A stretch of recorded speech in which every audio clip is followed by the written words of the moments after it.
الحمد لله، لقد انتهيت من كتابة الواجب. علي أن أنام قليلا.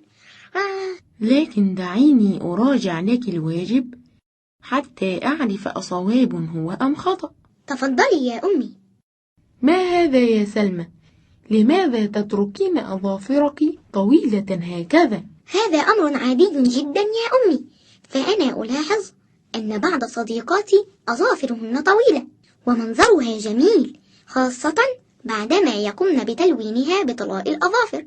ألا تعلمين يا بنيتي أن الأظافر الطويلة تجمع تحتها الميكروبات والجراثيم الخبيثة؟ ماذا؟ ميكروبات وجراثيم؟ لكنني أنظفها جيدا. لا يستطيع الإنسان أن يراها بعينه المجردة، وهي تتكون بكثافة تحت الأظافر. ما دمت لا أراها فلا يهم. وإن قلت لك إن تقليم الأظافر شيء أمر به النبي صلى الله عليه وسلم، فماذا أنت قائلة؟ لا شك سأطيع كلام النبي صلى الله عليه وسلم، فلا يكون المسلم مسلما حتى يطيعه في كل شيء. أحسنت يا سلمى، وبارك الله فيك يا بنيتي.